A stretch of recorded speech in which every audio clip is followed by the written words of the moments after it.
The Sleep Number Smart Bed is the best bed for couples, and there's a good reason for that. Only Sleep Number Smart Beds let you choose your ideal comfort and support on your side of the bed. Firmer or softer on either side. Sleep Number does that. Perhaps you want your side cooler, and your partner wants their side warmer.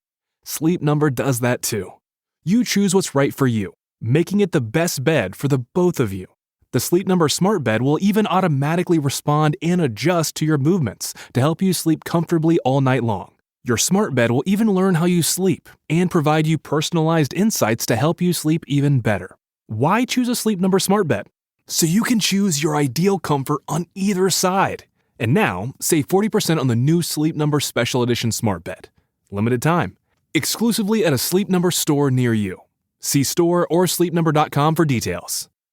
This new year, why not let Audible expand your life by listening? Explore over 1 million audiobooks, podcasts, and exclusive Audible originals that'll inspire and motivate you. Tap into your well-being with advice and insight from leading professionals and experts on better health, relationships, career, finance, investing, and more. Maybe you want to kick a bad habit or start a good one. If you're interested in learning how to master your emotions and hearing scientifically backed advice for using your emotions as a tool, may I suggest Shift by psychologist and bestseller author Dr. Ethan Kross? Trust me, listening on Audible can help you reach the goals you set for yourself. Start listening today when you sign up for a free 30-day trial at audible.com/Wondery. That's audible.com/Wondery. Edit audio. After I graduated college, things started to shift with my weight. I no longer had spring lacrosse season to take the beer and late night bagel weight off, and, well, I'd gotten a little chunky. Now, I was also wrestling with some disordered eating, but I was not hip to that yet, as the kids say. Shh, I know that no kids actually say that. Anywho, for the first time in my life, I decided to go on a diet. Now, I set up all kinds of wacky, non-fat, no oil, no butter, no fried food rules. Booze was, of course, Switzerland and still available because I am a gal who's got to live. And lo and behold, I lost weight. Now, after a bout of food poisoning, I lost the last couple of pounds and finally got back into those tan pants that were my target weight goal. Of course, by now, the pants were flared and no longer in fashion, but who cared? They fit. Then came the big dilemma. Do I throw out the chubby clothes? Do I trust that the new bootcut tan pants I bought would fit forever and always? I wanted to, but a voice deep down inside of me kept whispering, Robin, maybe you should keep the stretchy pants, just in case. Hello, everyone. I'm Robin Hopkins, and this is Well Adjusting, where I talk to people about life stuff, but not in an NPR way. It's more like we're at the bar, having cocktails, getting into your business sort of way. It's giving drunk NPR. Oh, and producer Steph is here too. Hello. Today we chat, well, trusting and believing that you can keep that weight off. Hey friends, welcome back. I'm so excited that you're here with us today, just like every day. And this is a good one that you're here for. We're talking about one of my favorite topics, which is weight. Now, I get that weight can be a sensitive subject to talk about, but I also think it's really important because when talking about weight, which is similar to maybe talking about finances, oftentimes the thing that you think will solve the issue, like finding the right diet or being disciplined, is not really what it's all about. Now, today, Lynden bravely joins us to chat about this very topic. She's front and center on camera as a reporter and a content creator, and she's lost a bunch of weight, which she did to prep for her wedding. And now she is afraid that old Lynden, the one who loves IPAs at 2 a.m. and a couple of boxes of mac and cheese, is going to rear her head back up and steal all of her progress. Now, is this conversation all about Lynden's level of discipline or something totally else? Let's see, shall we? My name is Lynden Blake. I'm a sideline reporter and a digital host. But I feel like my main job these days is coach's wife, which I'm adjusting to. Interesting. All right. So now can you tell us in a sentence or two the question or the problem that you wanted to talk through with us today? I think the question I want to talk through is, how do you find confidence in yourself to stay on track after you've accomplished a goal? So for me, this goes back to before my wedding, I was able to lose some weight. I've kept it off for a year and a half. I feel like I have good habits, but my biggest fear is going backwards, even though I'm in control of myself. It's a daily thing. I know a lot of people talk about it these days with how to train your mind to be disciplined, because discipline and consistency go together. But I thought we would dive into that because I really do worry every day. Yeah. Well, I like, first of all, I just have to say congratulations. Thank you. But then I also want to say, like, I think that weight is such a specific topic, and I'm really vocal and I talk a lot about this. And I mean, I've like gained and lost 50, 60 pounds multiple times in my life. And it is like, I understand that question of like, do I throw out these pants or do I save them for if things get rocky again? It's a real thing. And girls, I feel like, deal with that so much. And I feel like I'm still buying stuff a size bigger because I'm so nervous. Like the worst feeling is putting on a pair of pants and being like, oh no, they don't button, Yeah. And so I feel like it's one of those things where it's always in the back of your head, which is so sad because shopping should be fun. Like trying on clothes should be fun. But when you're like, oh no, what if in theory, but in your head, you're like, what if I buy this nice coat that fits me right now? And next winter, it doesn't. I just wasted that money. Yeah. Well, can we delve into a little bit about your history and like relationship with weight and body? Tell us a little bit about, did you struggle with your weight growing up? Was it an issue? Like, no, this was kind of in my 20s, mid-20s type of thing. I think I discovered craft beer when it hit the market. You're like, this feels good. Yeah, and I think it was with work schedules and stuff. I think there was just no routine, probably from age 24 to 28, let's say. And I just got off the path, and I wasn't eating healthy. I wasn't working out. In my head, I remember how I thought, and it was like, oh, like I'll make up for it down the road, but like you never made up for the poor decisions. And I just think I was just in a bad, like free state of not taking ownership. And then when I hit 28, that was the same year I met my college track coach of a husband who is very disciplined and has always been disciplined and, has good genes too. He's a runner. Yeah. But he was the one that kind of like kicked me into gear, which this may sound harsh to people. And it is harsh. Like it did hurt my feelings, but it's the truth. I'd be like, oh, like, why am I not losing weight? Like, why am I not doing this? He's like, well, Lynden, you go out, you drink more beer than me, then you come home and cook 2 boxes of mac and cheese and eat it all. Like, that's why. And you're like, but it takes someone in your face kind of for you to be like, you know what? You have a point there. Yeah. Well, what's interesting to me is I think sometimes like food isn't about food, but it might be that just you had bad habits. But like, do you find comfort in food? Like, what's your relationship with food? Yeah. And this is where, and once again, I'm going to bring up my husband a lot because again, I do think like having us coexist, it's interesting to see his habits with food versus my habits with food. Yeah. It's interesting how if he's not hungry, he's not going to eat. Whereas there's a couple of people out there that have that. Yes. And I just am like, how do you even, like, they'll leave a quarter of a sandwich on the plate. I'm always like, what? You're not going to finish that? Where I'm like, oh, there's macaroni and cheese available. I'm going to eat it. Oh, they're bringing cupcakes to work. I'm going to eat it. Like, it's fun. I enjoy it. But no, I think my relationship with food is something that's comforting, and it's that mental thing. If it's on the table, if there's nachos on the table and we're all just sitting around the nachos, even if I'm not hungry, why am I not going to eat the nachos? The nachos are like, Lynden. They like talk to you. They do. Yes.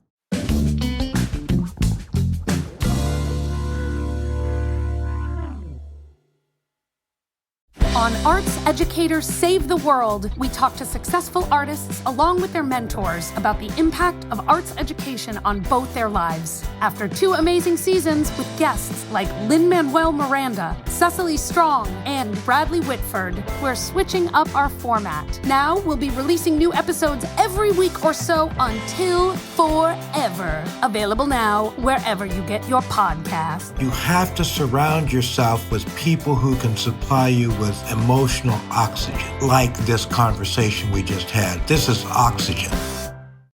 Bombas makes the most comfortable socks, underwear, and T-shirts. Warning, Bombas are so absurdly comfortable you may throw out all your other clothes. Sorry, do we legally have to say that? No, this is just how I talk, and I really love my Bombas. They do feel that good. And they do good, too. One item purchased equals one item donated. To feel good and do good, go to bombas.com/Wondery and use code WONDERY for 20% off your first purchase. That's BOMBAS.com/Wondery and use code WONDERY at checkout. This message comes from Greenlight. Ready to start talking to your kids about financial literacy? Meet Greenlight, the debit card and money app that teaches kids and teens how to earn, save, spend wisely, and invest with your guardrails in place. With Greenlight, you can send money to kids quickly, set up chores, automate allowance, and keep an eye on your kids' spending with real-time notifications. Join millions of parents and kids building healthy financial habits together on Greenlight. Get started risk-free at greenlight.com/Wondery.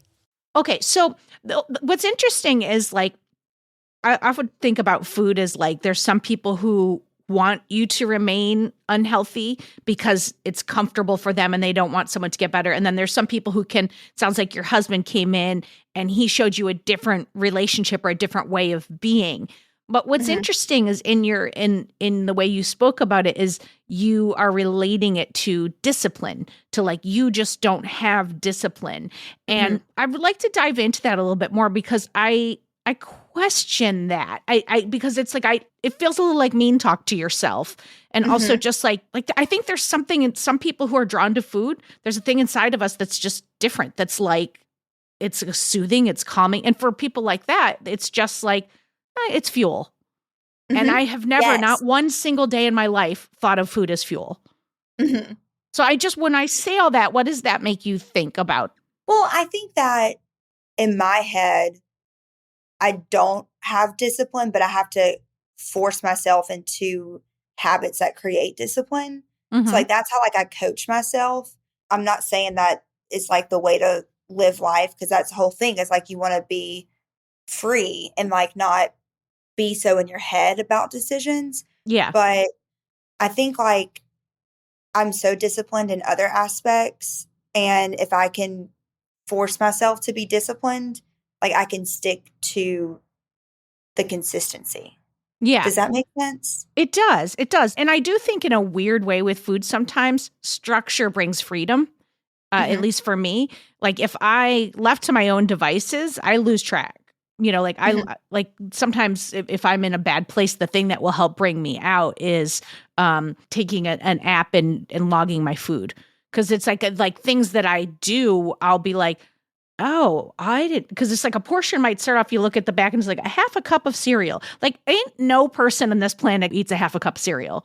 You know, and so you think that, oh, I only had 140 calories. And then when you look at it, you're like, oh no, I had 6 cups.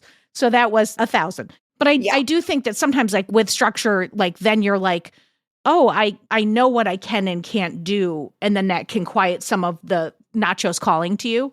But it is a lot of work. So I'm curious, like, how have you implemented like changes? Is it observing like how your husband is and then you mimic some of it, or? No. I think what a lot of it is credit to me in my last job, going to work at 3 a.m. When you are getting such little sleep, my mindset, and I do think it changed my life. And I do think that hopefully the changes I've made starting 2-3 years ago will carry me throughout life.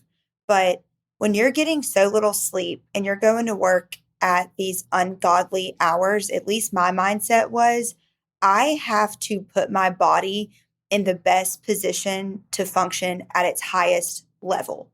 And that to me was no more alcohol during the week. It's not worth drinking a glass of wine when you're waking up at 2:30 a.m. I don't care if it was half a glass of wine, getting that little sleep, you're going to have a wine headache. It was eating better because I felt like I'm already losing on the sleep part of life, which was, so important, that I had to eat vegetables. I used to not eat vegetables. My friends used to make fun of me. It's hard to really go imagine how I survived 5 years ago, but it wasn't cooking meals. It was eating out all the time. And I think when I changed that shift, I started to get more creative. Okay, how can I incorporate vegetables into something I like? So a little change that I have made. I love macaroni and cheese. We talked about at the beginning of the podcast. It's my favorite food. I have boxes in the pantry right now. If I want mac and cheese, which I want it often, I will cook it. I will throw a vegetable in it. I will throw protein in it. And I will make it a complete meal. Instead of just eating mac and cheese plain and it's satisfying that craving, but you're not really getting much out of it, I had started adding to it, which you can help me kind of verify this. That kind of changed my mindset when you hear people, and like during this entire thing leading up to my wedding, I never went on like a diet per se. There was nothing that I followed. It was just making better choices. And now I kind of get it when people would say, oh, a diet's not about restricting, it's about what you add to it.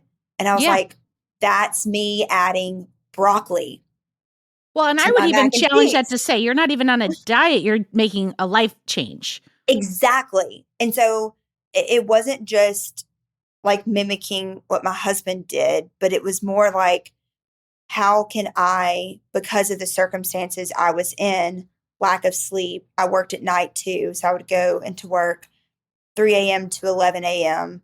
I would have to do basketball games at night. Like I was putting my body through the ringer. So it just changed my mindset. And of course, it is very easy to stay on top of yourself when you have a wedding coming up. Like that's I tell all my friends that get engaged, if you're trying to make a lifestyle change, if you're trying to accomplish anything, do it during your engagement, because it's just like you're working towards a goal. Like it's it's your wedding day, But I was like, okay, I've got to get my body in good condition to function. And I'm not on that shift anymore. And I think that's why I get I think that's what brings up the fear, the thoughts and the fears, because I'm like, oh no, I did just have wine at dinner. I used to not drink wine at all during the week. Now I'm getting back into my old ways. But am I? And that's what I've been wrestling with. Well, what's interesting is like kind of what you're talking about is the place that every single person who's on a version of Ozempic is at right now. Like it helps you, it quiets the voices, it helps you make changes. But then there's always this looming like, but then what? Like then what's gonna happen when I stop taking that? And for you, it was like, what's gonna happen after the wedding? And so what I'm curious about is you're a hustler. It's very clear. I mean, like there's no job I want that starts at 3 a.m. Not a single job. So like your ability to like do that and then be at night on the sidelines and doing all this and at the same time prepping for a wedding. And it's like, you're doing all the things, right? So like, what's your concern? Like, do you have other areas of your life where you go for something and you put some change in place and it doesn't stick? Or something that you completed, but then you backslid? Yeah, like I used to be really good, and this is like kind of vulnerable, but like at paying off my statement balance on a credit card. Like I was good, and that was the goal. And now I've kind of backslid on that a little bit. Yeah. So that is a good example of something that I used to be like, boom, boom, boom. And now I'm like, okay, same thing. Got to get back to doing that. That's a very healthy And what do you habit. do in those moments? Cry. Like you realized you had obviously first we go through grief. Yes. Like you have a realization, you're like, I backslid. You acknowledge it, which by the way, there's a lot of people who turn around and they're 20 years later and they don't even realize they're back completely where they were. So it's good that there's an acknowledgement. And then Yes. what do you do? Do you put something in place? Yes. You create a plan of how we get back to that, which, I mean, involves less spending and sticking to a monthly budget, because I was good about that, obviously, to be able to pay it off. Yeah. Yeah. So then my question to you is, this seems less about the weight and more about you not trusting yourself. You're going to maybe have some wine, or maybe like you're going to turn around and you went on a vacation and you put 5 pounds on. But then you can go, oh, I got on the scale and I put 5 pounds on. I don't like that. And then you'd be really clean for a month. And then you're back. It seems like you have a history with that. So I'm trying to understand where the fear is coming from when you have a history of being able to catch yourself and starting again. I think the fear is just coming from because it's something so sensitive, like the way you look. But also, I feel like in my 20s, I wasn't able to get it under control Mm-hmm. for a couple years when I knew that I needed to. And it wasn't ever anything like serious. Like Yeah. it wasn't at all. It was, but it's something that I look at myself on TV every day, Yeah. and that is hard. Yeah. And Yes, it is. you are better when you're confident in yourself. And so just for the longest time, I was just like in a spot where I was like, oh my gosh, I can't get this under control. And now that I have, it's like I need to learn how to trust myself to know that every day, like I am sticking to it, and Yeah. I'm doing what I need to do. I almost feel like there's a real undercurrent of perfectionism as well in here. Like life's Yes. not perfect, Lyndon, and you know that, so it's like, but it's one thing to know it in your head and another thing to know it in your heart and in your body. And like believing in your own resiliency, because I think we could, and I think we will probably talk about it, but like say a million things that you could put into place, like, have an accountability friend, weigh yourself once a week just so that you can see if you're sliding up or sliding down. Consider a food diary, or like be in like a Reddit group where you're sharing healthy recipes that involve mac and cheese. Like there's a million little things that you could do that are like when you have the thought of, oh, I've lost my way, I come back over here. And then you just do the things you know to do. And it seems like you're very good at that. So to me, it's like, can you be a little easier on yourself about the fact that sometimes you are going to, it's not a linear path.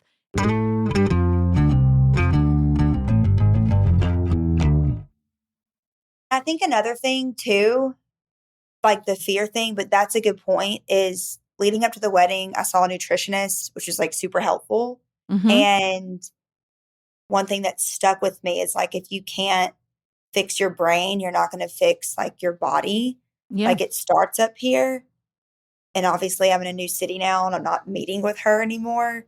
But I think the fear comes because I'm in my head and I'm like, oh no, am I thinking about it too much? Am I going to mess up now because like I'm not like good up here?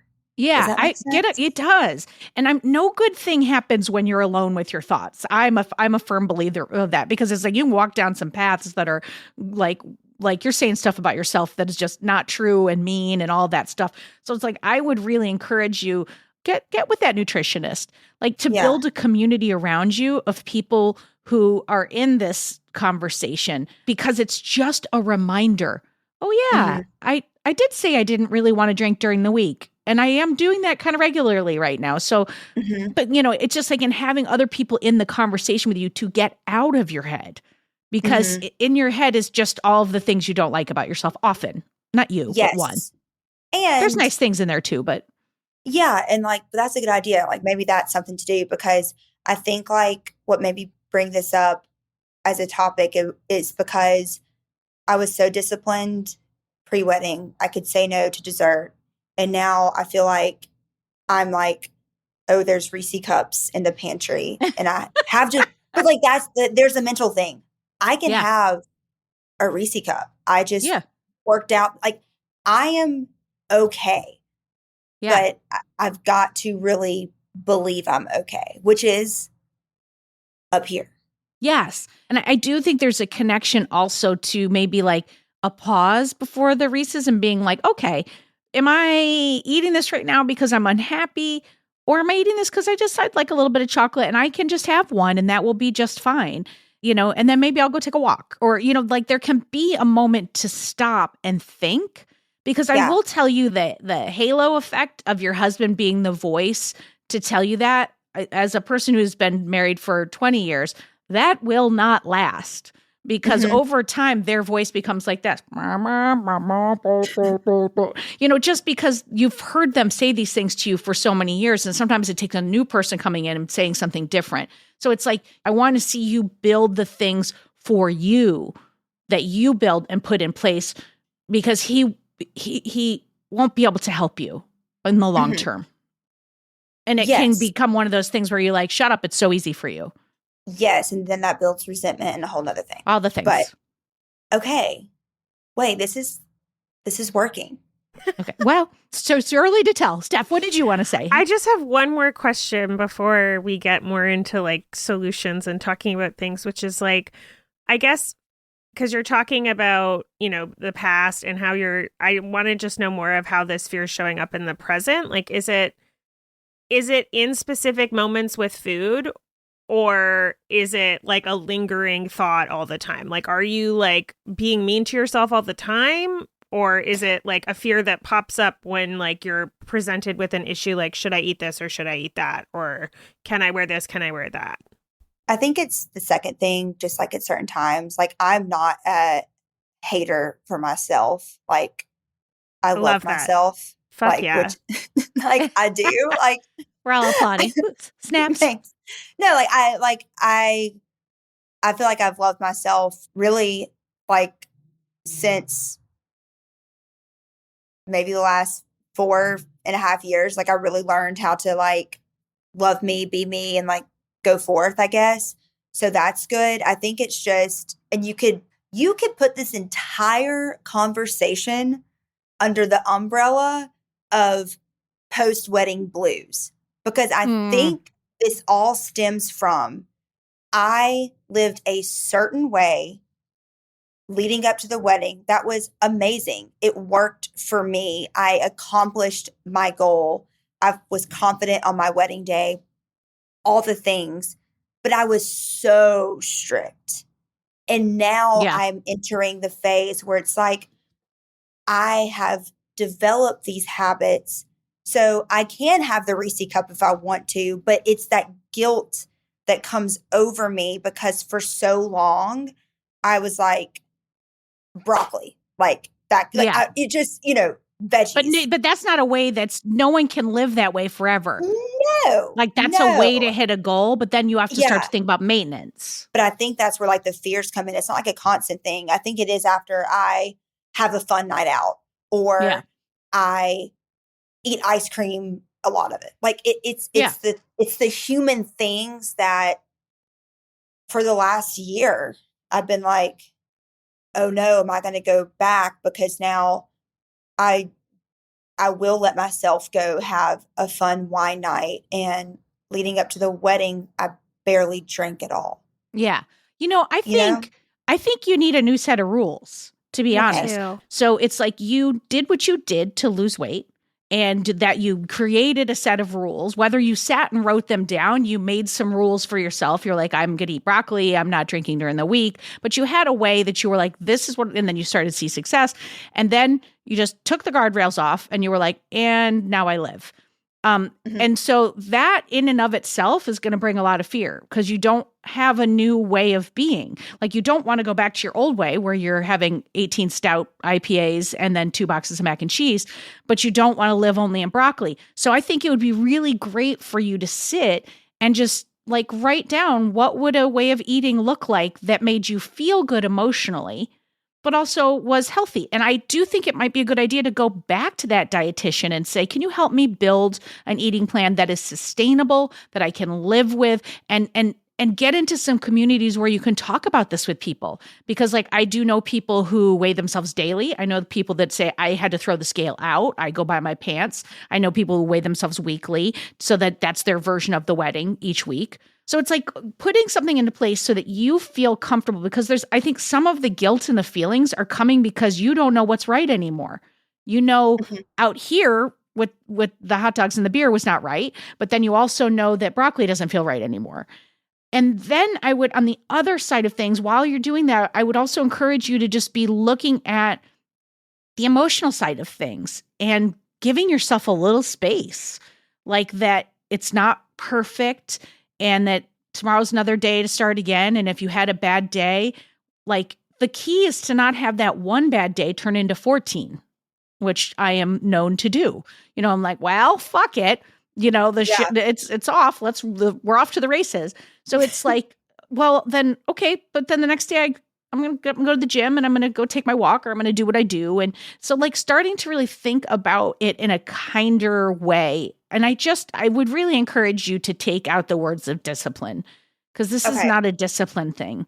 I don't think as a culture, and I want your thoughts on this, Steph, like I don't think as a culture we are designed to, especially in the US, to eat healthy. Like we just, the plate sizes, the proportions, the processed food, it's got 400 I've written notes. So many times on this piece of paper, like the system is set up to fuck you. Like, first of all, you work in public media. So like you are, I'm sure, hearing other people's opinions of your body all the time. Plus you're holding yourself to them. And then you have this other part where you were all talking about like portion sizes of things. Like I have Annie's mac and cheese. I fucking love Annie's mac and cheese. Like that's what I have in my pantry. It's so good. It's so good. I love it. Somebody just gave me a gluten-free one because I'm so newly celiac. I have the gluten-free one. Is so good. Like maybe one time in my life I've eaten it as 2 portions. I will destroy a whole box of Annie's mac and cheese in one night. A whole It fits box? in a bowl. It's in one bowl. Which it does. I'm like, why are we making food this way? So like, just public acknowledgement that like we live in a time of like over criticizing and over consumption, and capitalism is like built so that you buy more things and eat more things and consume more things. Well done. Well, that's true. Like Annie's mac and cheese wants you to buy more boxes of mac and cheese. So they make the thing like it's all programmed. We are not like, set up to be like a piece of protein the size of my palm and the rest of the plate should be veggies. Nobody's living like that. So it's like, and the only people that are, it's nutrition influencers that like that's their full-time job to measure food. Yeah. Even with that, it's really hard to come from that place where if you're measuring out your food all the time, like that is coming from a place of discipline and rigidity, which is more closely tied to control and then punishing yourself when you fuck up. Yeah. Whereas like living a life where you know that you need vegetables, protein, and fun is more of like a lifestyle where you're less likely then to like fall off, because there's no fall off. It's like you can you're coming from like a place of like abundance, and I fucking hate that now saying a place of abundance is like a hippy dippy term that is like on TikTok, but like it is true. It's like my therapist always tells me like you don't have to cut out dairy or you don't have to cut out beer, but you know, you do have to eat more colorful things. Like, what is colorful on your plate? About the rainbows. Yeah, eat the rainbow. Like, have the colors on your plate. Like, make sure your plate is colorful. If your plate is all beige, it's probably not the best thing for you. You can probably add some things in to make it prettier. You'll enjoy it more. It's probably healthier for you. It probably shows up in nature. Like, nature is not gray, so you shouldn't be, like, consuming only gray beige foods. That's a great t-shirt. Nature, it's not gray. I think because I think you're so like disciplined naturally and you are like doing the work, that I almost want like, you know, in like work where you have like a yearly review and you have like maybe like quarterly check-ins or something. Mm-hmm. I kind of want you to set up your life where you do that for yourself. I don't know if that feels good to you, because I guess I'm seeing like if you had check-ins maybe like every 2 weeks right now or every week, just to be like, how was last week feeling for me? Like, did I like eat enough colorful things? Did I have fun in my life? Was I like active in getting rest? And then maybe, in 5 months, you can set that instead of every 2 weeks to every 2 months. And then eventually every year, where it's like you can trust yourself that you have the check-ins to hold you accountable, but you're not like doing it every single day. Yes. It doesn't become compulsive. Yeah, it's not like coming from this place of like, but then I'm also saying that and I'm like, are you being too rigid with that? I think you should go easy on yourself. It's like you don't quite have the confidence in yourself yet to believe that you have this. That's why I said there's two sides to this. One, I want you to develop a path or a plan so you know when you are in a space that's good or bad. And then I want you to do some work that would look like you seeing the new you, because she's right here. Yeah. My mom has always told me that she's like struggled with weight, loss, gain throughout her entire life, like after kids and stuff. And I've said to her before, I was like, I just don't, this sounds horrible. I love my mom, best friend. She's coming up here today. But I was like, I don't want to like go down the path you did. And then even she will say, you are so much more active than you are not me. And I'm like, okay. So I think it's just building There's so much fear. There's so much fear that you need to step into letting go. Yes. Mm-hmm. Well, I'm curious. We love to give homework at the end of an episode. Okay. We said a lot of different things about what may be options for you help. I'm curious about, I want you to set your own homework, and I want to know what really, like, of any of the things that we said, if anything, what jumped out at you that you're like, these are some things I want to put into place to address both sides of the things, like the fear and putting things in place so that you feel comfortable and you have like-minded people around you.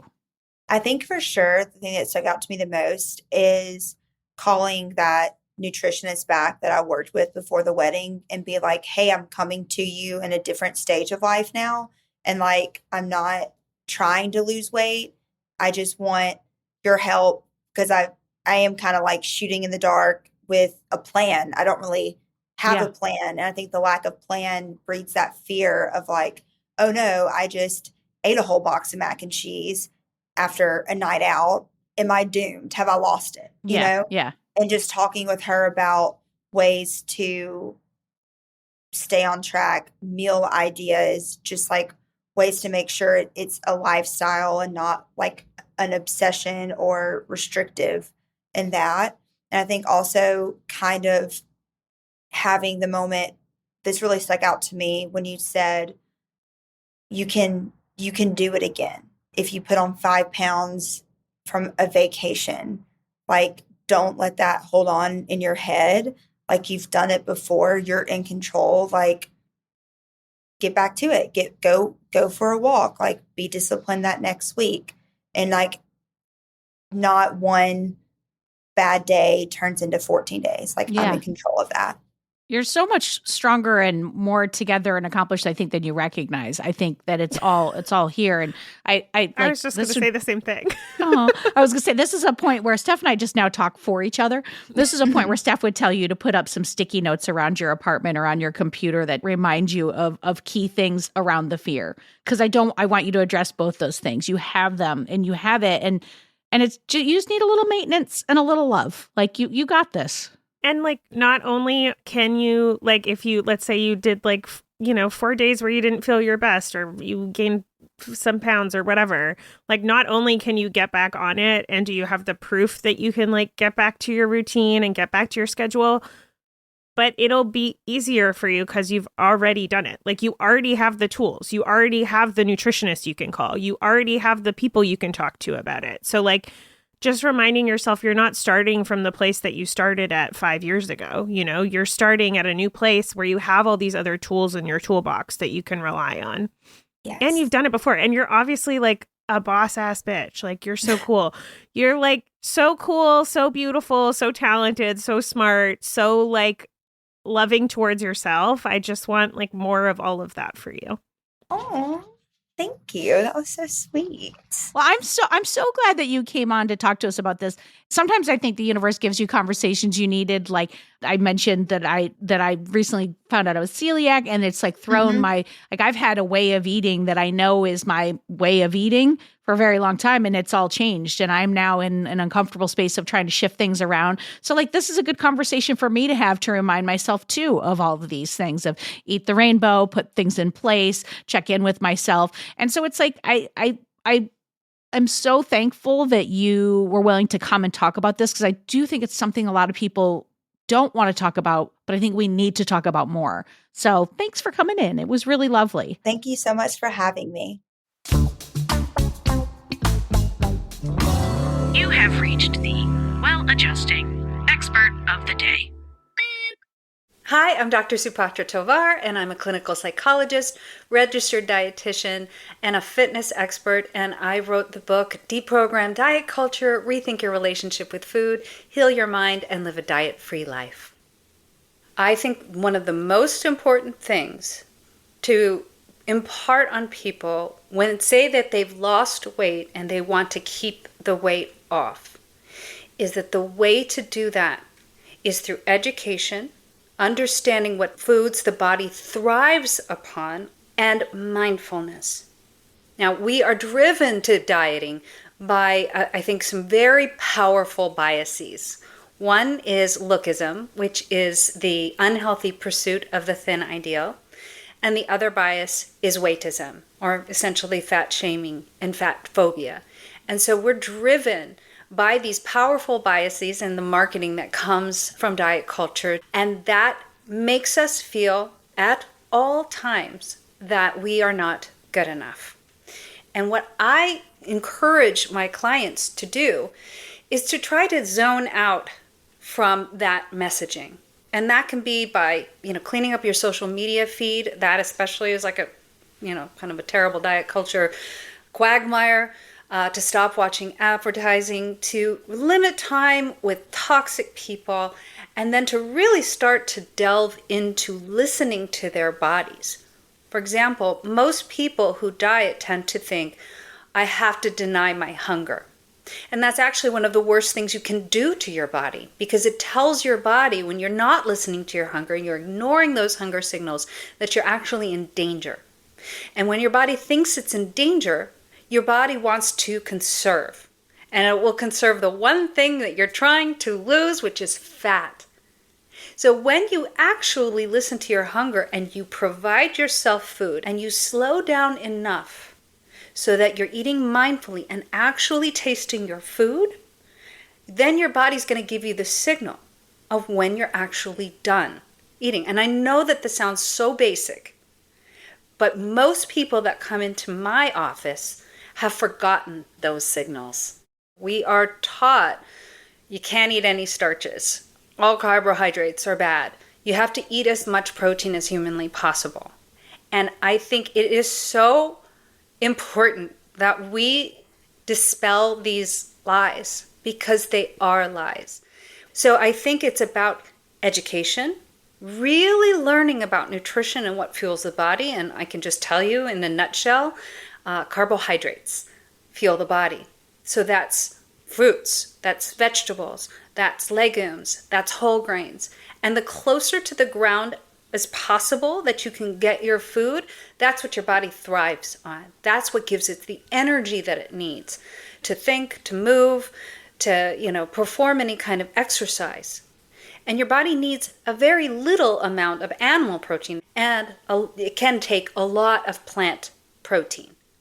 So if we can start by education, and then by really tuning into the body, and I think that that's where people just tend to not trust themselves. They think, if I allow myself this food, I will never stop. But I think food neutrality is the most important thing that you can learn, where you're not actually vilifying a food as good or bad. All right, folks, that's a wrap on our chat today. Thank you so much to Lynden for joining us and bravely opening up about your relationship to weight, body image, and trusting in yourself. If you want to follow Lynden's content, check her out at Lynden Blake on Instagram. And thank you to Dr. Supatra Tovar for her very wise thoughts on how we relate to our weight and our diets and our food and all of that jazz. You could check out Dr. Tovar out on Instagram at Dr. Supatra Tovar. That'll be in the show notes, folks. For more Robin, and you may need that, you probably don't need it, but if you do, you can follow me at Real Rob Hops on all the platforms, all the socials, as the kids today say. Well Adjusting is an Edit Audio original series. It's exec produced by Steph Colburn and Robin Hopkins. Our producer and editor is Maria Passingham, and our production manager is Kathleen Speckert. Thank you to the entire Edit Audio team and to you for listening.